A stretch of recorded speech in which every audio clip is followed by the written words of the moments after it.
Hey guys, in the second half of this roots video, expressing roots, we are going to talk about how to approximate roots when they are not perfect squares or perfect cubes.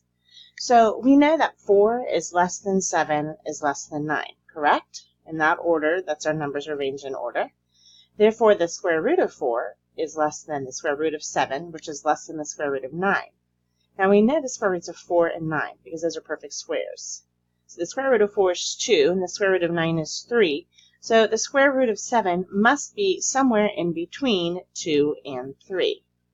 If we type that into a calculator, we'll see that that is correct, that the square root of 7 is 2.64575, repeating, so forth and so on, which is between 2 and 3. If we rounded that to 2 decimal places, we could say that the square root of 7 is approximately 2.65. If you've never seen this sign before, it looks like a curvy equal sign. This means approximately. Because this is an irrational number, we can't express it exactly as a decimal because the decimal keeps on going forever and it doesn't repeat. So we have to round, and because we rounded, we use this approximately sign. Square root of 7 is approximately 2.65. Okay, we know that 121 is less than 129, which is less than 144. Therefore, the square root of 121 would be less than the square root of 129, which would be less than the square root of 144. We're missing some square root symbols here. We know the square root of 121 is 11, and the square root of 144 is 12. So the square root of 129 must be somewhere between 11 and 12. Again, if we do that on a calculator, we'll get that the square root of 129 is approximately 11.36, which is in between the square root of 11 and 12. In between, I mean 11 and 12, like we said. Right, 27 is less than 50, is less than 64.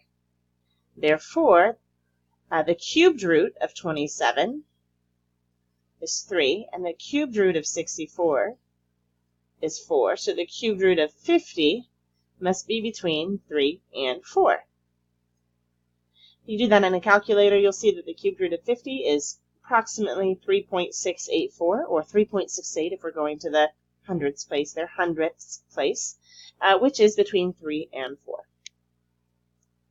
The definitions of roots and powers allow you to convert an equation from exponential to radical form and vice versa. So because we know that roots and powers are inverses of each other, we can switch back and forth. We know that we can switch between positive and negative numbers by adding or subtracting positive and negative. We can isolate variables by switching, by dividing.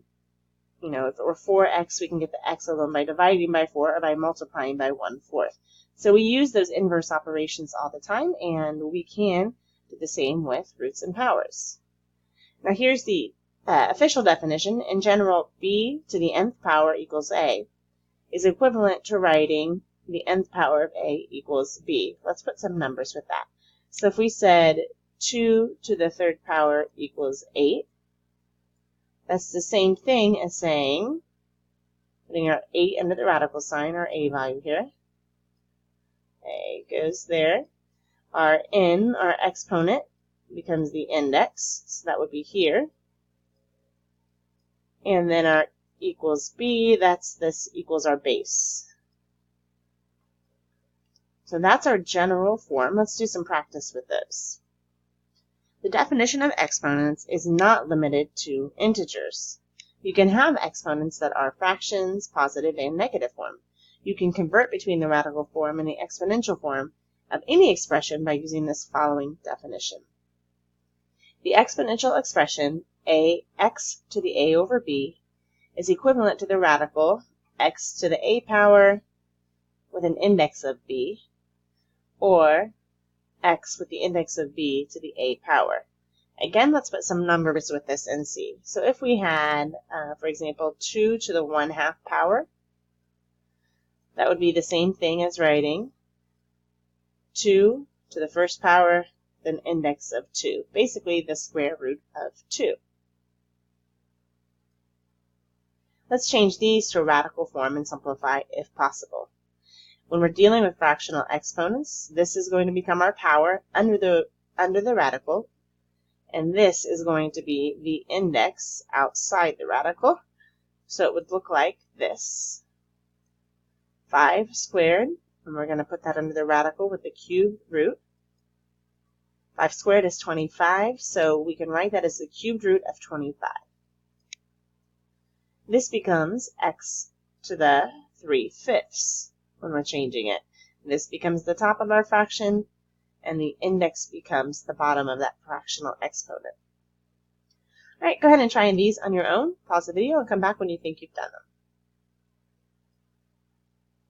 We're going to write both of these as, first of all, fractions with like denominators so that they can have the same index in the radical. So this becomes 3 squared with an index of 4 and x cubed with an index of 4.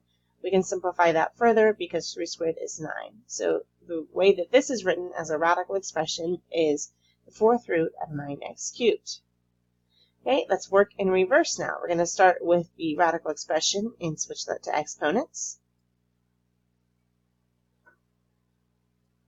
So this becomes 7 to the 1/4, x to the 3/4, and y to the 2/4.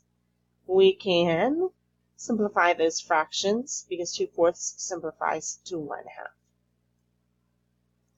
All right, today we estimated and simplified radical values. We did quite a bit of work. We converted between radicals and exponents. We simplified values in the radicand to have a simplified radical. We estimated radicals. So we did a lot of work with radicals and exponents. We will continue to work on that in class. If you have any questions, don't forget to let me know. Write them down so you can ask me next class.